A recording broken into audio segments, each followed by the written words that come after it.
नमस्कार प्यारे बच्चों, आज मैं फिर से आपके साथ हूँ एक और मज़ेदार विषय पर बातचीत करने के लिए। आज हम परिवेश अध्ययन झरोखा पुस्तक कक्षा चौथी के पाठ 15 कहाँ कहाँ से जल विषय पर बात करेंगे। चलिए बच्चों, अब इस चित्र को ध्यान से देखिए और बताइए कि इस चित्र में आपको क्या क्या दिखाई दे रहा है।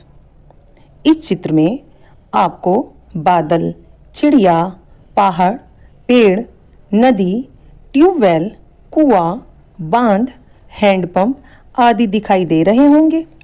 प्यारे बच्चों, चित्र में मुख्य रूप से पानी दर्शाया गया है।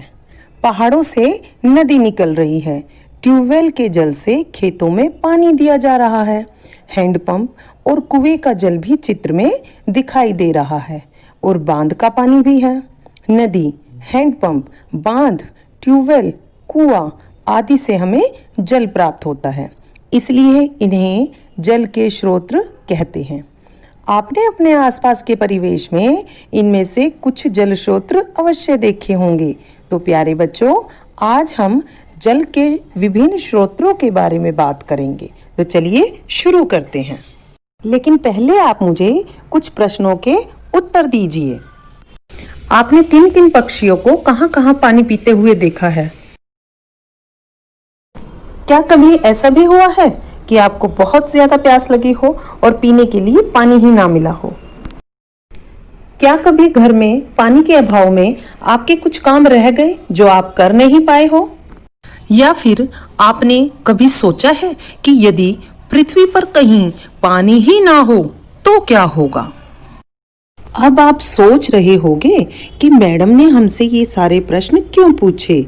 आपके मन में इन सभी प्रश्नों के उत्तर जानने के लिए बड़ी जिज्ञासा हो रही होगी बच्चों।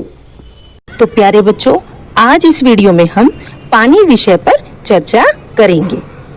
इस पाठ में चर्चा के विषय रहेंगे जल के प्राकृतिक एवं मानव निर्मित स्रोत, नदियों पर बांध बनाने की आवश्यकता, जल की वाष्पीकरण एवं संघनन क्रियाएं, बाढ़ को रोकने के उपाय, जल चक्र का महत्व। क्या आपको पता है कि पानी कहाँ कहाँ से प्राप्त होता है? पानी हमें ट्यूबवेल, हैंडपंप, कुएं, नल, वर्षा, जोहड़ आदि से मिलता है मैडम जी। सही कहा प्यारे बच्चों, ये सभी जल के स्रोत हैं जहाँ से हमें पानी प्राप्त होता है। चलिए और जानते हैं कि हमें पानी कहाँ कहाँ से प्राप्त होता है। अच्छा बताइए तो बच्चों, इस तस्वीर में आपको क्या दिखाई दे रहा है? ये समुंदर है बच्चों। जहां तक आपकी नजर जाती है वहां तक आपको समुंदर में पानी ही पानी दिखाई देता है और पृथ्वी पर पानी का सबसे बड़ा स्रोत ये समुंदर ही होता है बच्चों। समुंदर का पानी पीने योग्य नहीं होता क्योंकि वो खारा होता है। हमें ताजा जल तालाब और झील से मिलता है। हम ताजा और मीठा पानी ही प्रयोग करते हैं। नदियां भी मीठे जल का स्रोत है बच्चों। बहुत से लोग नदियों के पानी का उपयोग नहाने, कपड़े धोने और कृषि में भी करते हैं। क्या आप जानते हैं पानी का स्रोत भूमिगत जल भी है? आपने कुएं तो देखे ही होंगे, उसमें पानी कहाँ से आता है? क्या कभी सोचा है? ये जमीन के अंदर से आता है बच्चों, इसे ही भूमिगत जल कहते हैं। ये भी मीठा जल होता है। नलकूप व कुओं का प्रयोग भूमिगत जल को निकालने के लिए किया जाता है। वर्षा का जल भी हमारे लिए उपयोगी है। ये ताज़ा पानी होता है। कई लोग इसे जमा करके कृषि व कपड़े धोने जैसे कार्यों के लिए प्रयोग करते हैं। वर्षा का जल भूमिगत जल के स्तर को बढ़ाने में भी सहायता करता है, परंतु धरती का बहुत सा जल खारा या नमकीन समुद्र का जल होता है जो हम उपयोग नहीं कर सकते। अतः हमें मीठे जल का प्रयोग बहुत सावधानी पूर्वक करना चाहिए। बहुत से देशों में लोगों को पीने के लिए भी पानी नहीं मिलता, इसलिए हमें पानी की बर्बादी नहीं करनी चाहिए। तो प्यारे बच्चों, जल के प्राकृतिक स्रोत हैं वर्षा, झील, झरना, नदी, समुंदर आदि, जबकि जल के मानव निर्मित स्रोत हैं तालाब, नहर, जोहड़, हैंडपंप, नल, ट्यूबवेल, कुआं आदि।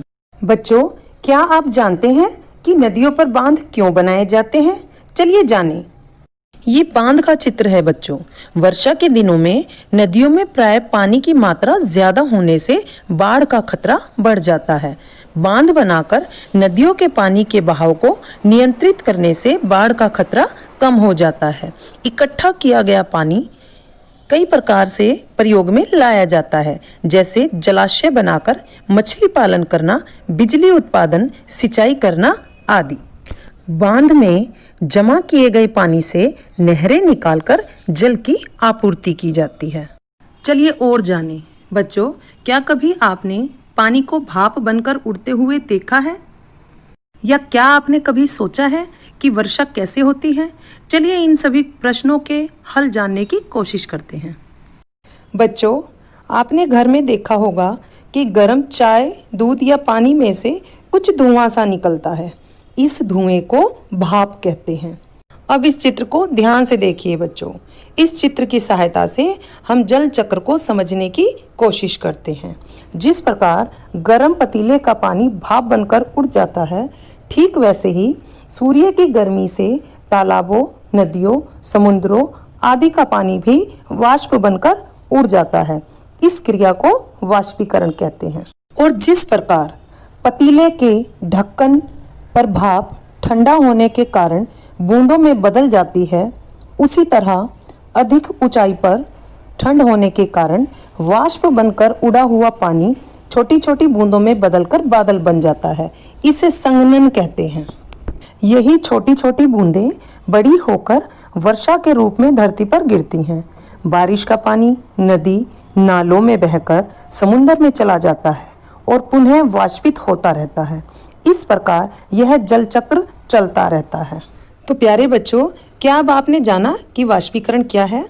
पानी का वाष्प में बदलना वाष्पीकरण कहलाता है और वाष्प का दोबारा पानी की बूंदों में बदलना संघनन कहलाता है। ये दोनों क्रियाएं मिलकर जल चक्र बनाती हैं।